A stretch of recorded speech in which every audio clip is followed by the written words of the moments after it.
सुप्रभात। संस्कृत मंजूषा की कक्षा में एक बार फिर से आप सभी का स्वागत है। आज हम सभी संस्कृत मंजूषा से अष्टमः पाठः अहम गृहं पश्यामि पढ़ेंगे। अहम गृहं पश्यामि, मैं घर को देखता हूँ।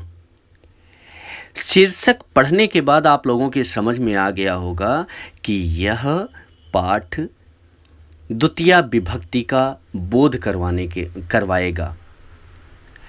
द्वितीया विभक्ति क्या है? आप सभी जानते हैं कि जिस प्रकार से कारक होते हैं, कारक में कर्ता कारक, कर्म कारक, करण कारक, इस प्रकार से आप देखते हैं सारी चीज़ें रहती हैं। ठीक उसी प्रकार से यहाँ पर कारक विभक्ति का प्रयोग किया जाता है। जितने भी शब्द रूप होते हैं उन शब्द रूपों में कारक विभक्ति का प्रयोग किया जाता है। प्रथमा विभक्ति, द्वितीया विभक्ति, तृतीया विभक्ति, चतुर्थी विभक्ति, इस प्रकार से देखते हैं कि सप्तमी विभक्ति के बाद संबोधन आ जाता है। यह सभी शब्द रूप में होता है। और जब इसको हम कारक के रूप में जानते हैं तो कर्ता कारक, कर्म कारक, करण कारक, इस प्रकार से जानते हैं।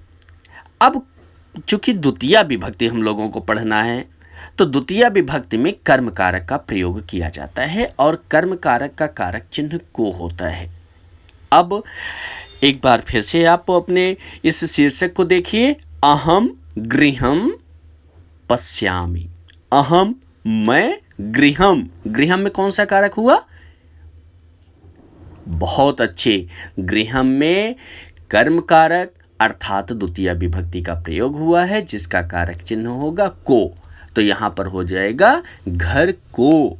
पश्यामि, देखता हूँ या देख रहा हूँ। अहम गृहं पश्यामि, मैं घर को देख रहा हूँ।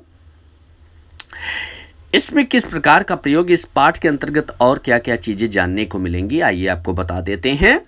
इस पाठ के अंतर्गत कर्म कारक में द्वितीया विभक्ति का प्रयोग किस प्रकार से किया जाता है यह बताया गया है।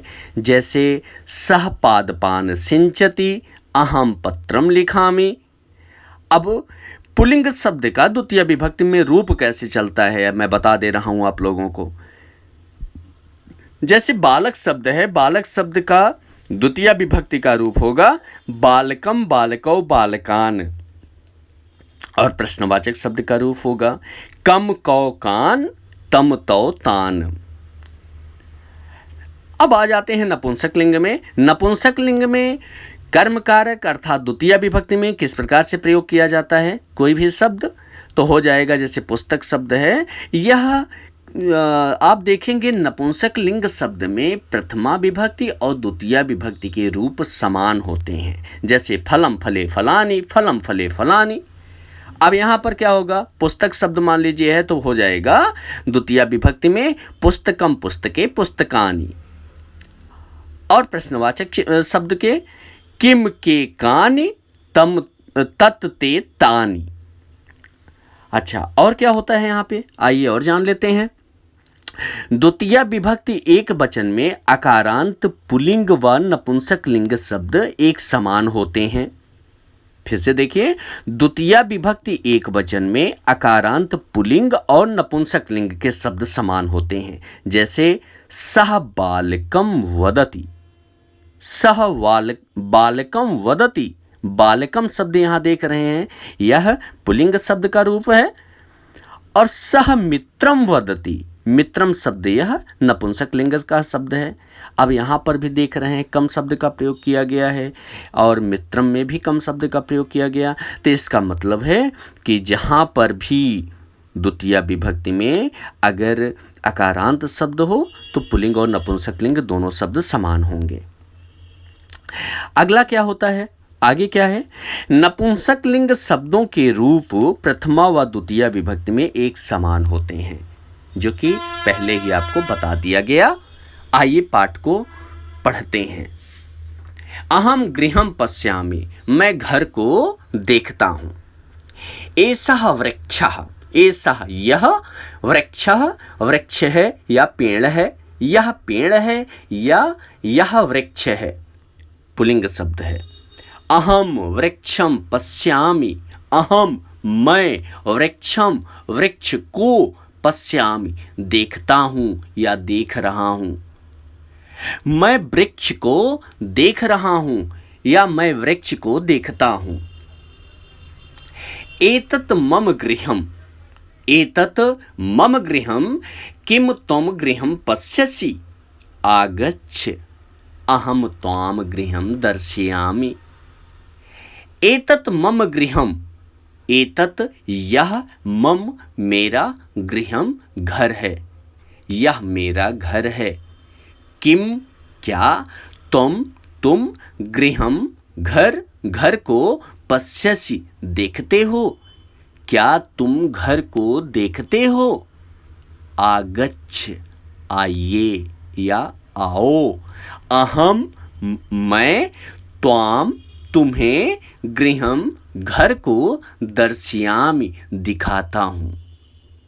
आगच्छ अहम त्वाम गृहम् दर्शयामि, आइए मैं आपको घर दिखाता हूँ। एषः सभाजनः कक्षः, एषः यह सभाजनः कक्षः बैठने का कक्ष है या बैठने का कमरा है, यह बैठने का कक्ष है। अत्र वयम दूरवीक्षणं पश्यामः, अत्र यहाँ वयम हम सब दूरवीक्षणं टेलीविजन या टीवी पश्यामः देखते हैं। अत्र यहाँ वयम दूरवीक्षणं पश्यामः हम सभी टीवी देखते हैं, यहाँ हम सभी टीवी देखते हैं। एषा पाकशाला अधुना अम्बा पचति सा किम पचति, सा अधुना सूपम ओदनम च पचति। अब यहाँ पर किस शब्द का प्रयोग किया गया, स्त्रीलिंग। अभी पहले क्या था, पुल्लिंग शब्द, अब स्त्रीलिंग शब्द है। ऐसा पाकशाला, ऐसा यह पाकशाला रसोई घर है, यह रसोई घर है। अधुना अभी, अम्बा माँ पचती पकाती है। अधुना अम्बा पचती, अभी माँ पकाती है। सा किम पचती, सा वह, किम क्या, पचती पकाती है, वह क्या पकाती है।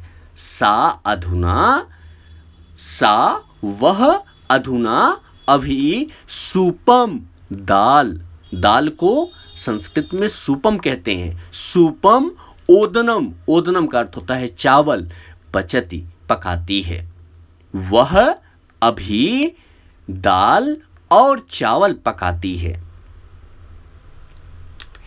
एतत् स्नानागारम, एतत् यह स्नानागारम स्नान गृह है, यह स्नान गृह है।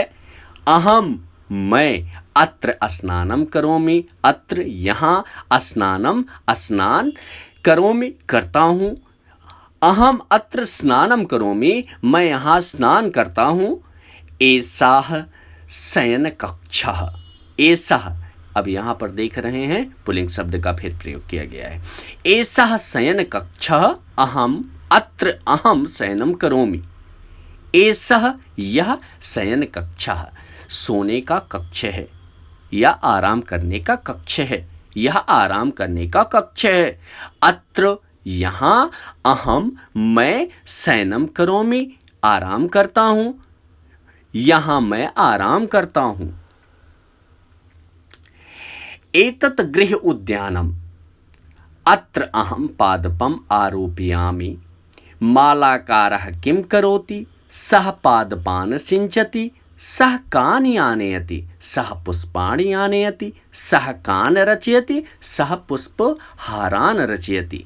अब यहाँ पर देख रहे हैं जितने भी लाल रंग के शब्द हैं वे सभी नपुंसक लिंग के शब्द हैं। एतत् गृह उद्यानम, एतत् यह गृह घर का, उद्यानम उद्यान है, यह घर का उद्यान है। अत्र अहम पादपम आरोपयामि, अत्र यहाँ अहम मैं पादपम पौधों को आरोपयामि, रोपित करता हूँ या लगाता हूँ। यहाँ मैं पौधों को लगाता हूँ।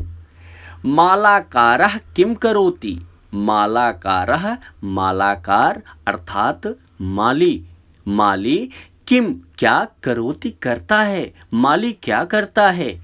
सह पादपान सिंचति, सह वह पादपान पौधों को सिंचति सींचता है, वह पौधों को सींचता है। सह कानि आनयति, सह वह कानि किसको आनयति लाता है, वह किसको लाता है।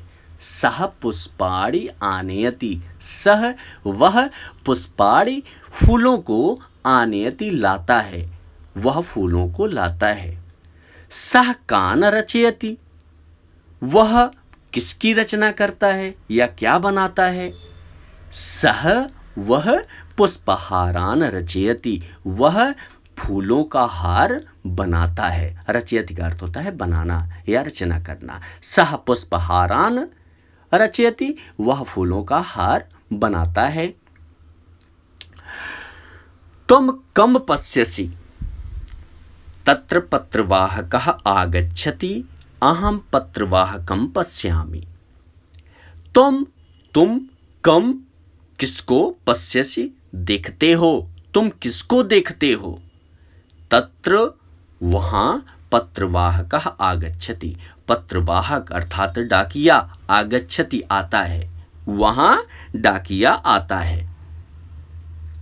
अहम पत्रवाहकम पश्यामि, अहम मैं, पत्रवाहकम डाकिये को, पश्यामि देखता हूँ, मैं डाकिये को देखता हूँ। किम सह पत्रम आनयति, पत्रवाहकः पत्राणि आनयति। किम त्वं मित्रं प्रति पत्रं लिखसि, आम यदा कदा अहं मित्रं प्रति पत्रं लिखामि। किम क्या, सह वह पत्रम पत्र को आनयति लाता है, क्या वह पत्र लाता है। पत्रवाहकः पत्राणि आनयति, पत्रवाहक पत्र लाता है। किम तुम मित्रम प्रति, किम क्या, तुम मित्रम मित्र के प्रति लिए पत्रम लिखसि, पत्र लिखते हो, क्या तुम मित्र के लिए पत्र लिखते हो। आम हाँ, यदा कदा हाँ कभी कभी, अहम मित्रम प्रति पत्रम लिखामि, हाँ कभी कभी मैं मित्र के लिए पत्र लिखता हूँ। अद्य अहम पत्रे लिखामि, अधुना जनाः ई पत्राणि लिखन्ति। अद्य अहम, अद्य आज, अहम मैं, पत्रे लिखामि पत्र लिखूंगा, आज मैं पत्र लिखता हूँ।